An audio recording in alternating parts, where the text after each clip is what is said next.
നമസ്കാരം. ആഭ്യന്തരമന്ത്രിയെയും പോലീസ് ഉദ്യോഗസ്ഥരെയും സാമൂഹിക മാധ്യമങ്ങളിലൂടെ പരസ്യമായി വെല്ലുവിളിച്ച് ഒളിവിൽ കഴിയുന്ന കുപ്രസിദ്ധ കുറ്റവാളി അർജുൻ നായങ്കിക്കായുള്ള വലക്കണ്ണി മുറുക്കി പോലീസ് അന്വേഷണ സംഘം.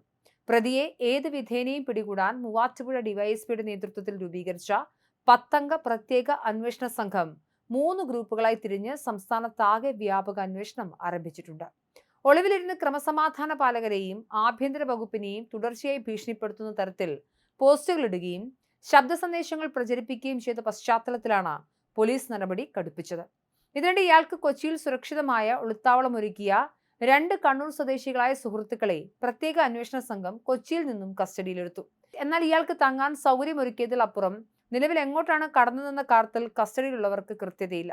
ഇതിനിടയിൽ ഞാൻ തൃശൂർ വടക്കുംനാഥ ക്ഷേത്ര മൈതാനത്തുണ്ടെന്ന് അർജുനായങ്കി സാമൂഹിക മാധ്യമത്തിൽ വെല്ലുവിളിച്ച് പോസ്റ്റിട്ടതിന് തൊട്ടു പിന്നാലെ ഇയാളുടെ സഹോദരൻ അഖിലിനെ തൃശൂർ വടക്കുംനാഥ ക്ഷേത്ര പരിസരത്തു നിന്നും പോലീസ് കസ്റ്റഡിയിലെടുത്തു.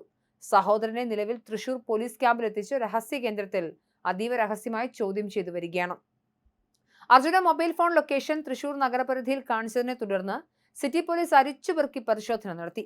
കൂടാതെ പ്രതി സഞ്ചരിച്ച ആഡംബര വാഹനം തൃശൂരിലെ പാലിയേക്കര പന്നിയങ്കര ടോൾ പ്ലാസകൾ വഴി കടന്നു പോകുന്നതിന്റെ വ്യക്തമായ CCTV ദൃശ്യങ്ങളും പോലീസിന് ലഭിച്ചിട്ടുണ്ട്.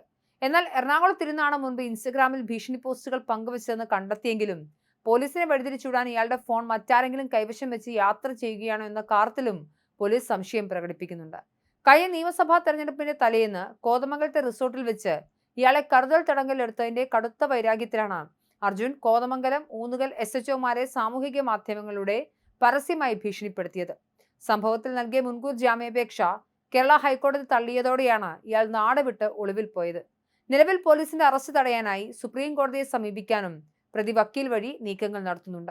എന്നാൽ നിയമലംഘനം നടത്തുന്ന അർജുൻ നായങ്കിയെ എന്താണ് ചെയ്യേണ്ടതെന്ന് പോലീസിന് നന്നായി അറിയാമെന്ന് ആഭ്യന്തരമന്ത്രി രമേശ് ചെന്നിത്തല മാധ്യമങ്ങളോട് പ്രതികരിച്ചു. പോലീസ് വലവിരിച്ച് കാത്തിരിക്കുമ്പോഴും ഒളിവിലിരുന്ന് പോസ്റ്റുകൾ പങ്കുവയ്ക്കുന്നത് അർജുൻ തുടരുകയാണ്. ഏറ്റവും ഒടുവിൽ തനിക്കെതിരെയുള്ള കേസ് നടത്തിപ്പിനാവശ്യമായ വലിയ തുക ഫണ്ടായി വേണം എന്നാവശ്യപ്പെട്ടാണ് ഇൻസ്റ്റഗ്രാമിലൂടെ ഇയാൾ പുതിയ സ്റ്റോറി പങ്കുവച്ചത്. സന്ദേശത്തോടൊപ്പം ഇൻസ്റ്റഗ്രാം സ്റ്റോറിയിൽ QR കോഡും ഇയാൾ പരസ്യമായി നൽകിയിട്ടുണ്ട്. കേസ് ഫണ്ടിലേക്ക് പൊതുജനങ്ങൾ ഉദാരമായി സംഭാവന ചെയ്ത് പിന്തുണയ്ക്കണമെന്നും താൻ സ്വർണ്ണക്കടത്തുകാരനും കോടീശ്വരനുമാണെന്നുമൊക്കെ ശത്രുക്കൾ വെറുതെ പ്രചരിപ്പിക്കുകയാണെന്നും ഇയാൾ ഇൻസ്റ്റഗ്രാമിൽ കുറിച്ചിരുന്നു. ഇതിനൊപ്പം കയ്യിൽ നയാ പൈസയിലെന്ന ജനപ്രിയ സിനിമാ ഗാനവും പോസ്റ്റിൽ പശ്ചാത്തലമായി ചേർത്തിട്ടുണ്ട്. അതേസമയം താൻ തൃശൂർ റൗണ്ടിൽ ഒരു മരത്തിന്റെ ചുവട്ടിലിരിക്കുകയാണെന്ന് ഓൺലൈൻ വാർത്തകൾക്ക് താഴെ കമന്റ് ചെയ്തും ഇയാൾ നാടകം തുടരുകയാണ്. അതിനിടെ മലപ്പുറത്ത് നിന്നും പാലക്കാട്ടേക്കും അവിടെ നിന്ന് തൃശൂരിലേക്കും അർജുനായങ്കി എത്തിയതായി പോലീസിന് നിഗമനമുണ്ട്. തേക്കിൻകാട് മൈതാനത്തിന്റെ പരിസരത്ത് ഇയാൾ എത്തിയെന്ന രഹസ്യ വിവരത്തെ തുടർന്ന് റെയിൽവേ സ്റ്റേഷൻ കേന്ദ്രീകരിച്ചും അന്വേഷണം നടന്നു. ഒടുവിലുള്ള ഒരു കുറ്റവാളിയും രക്ഷപ്പെടില്ലെന്നും ഇത്തരം സാമൂഹിക വിരുദ്ധരെ കൈകാര്യം ചെയ്യാൻ പോലീസിന് നന്നായി അറിയാമെന്നും തൃശൂരിലെത്തിയ ആഭ്യന്തരമന്ത്രി രമേശ് ചെന്നിത്തല കടുത്ത ഭാഷയിൽ ആവർത്തിച്ചു. പ്രതിയെ പിടികൂടാൻ ആയുധം ഉപയോഗിക്കേണ്ട ഘട്ടമാണെങ്കിൽ അത് ഉപയോഗിക്കാനും പോലീസിന് നിർദ്ദേശം നൽകിയിട്ടുണ്ട്. അപകടമുണ്ടാക്കാത്ത രീതിയിൽ കാർ കുറുകെ നിർത്തി സാഹസികമായി പിടികൂടാൻ സിറ്റി പോലീസ് കമ്മീഷണർ ഉദ്യോഗസ്ഥർക്ക് പൂർണ്ണ സ്വാതന്ത്ര്യവും നൽകിയിട്ടുണ്ട്.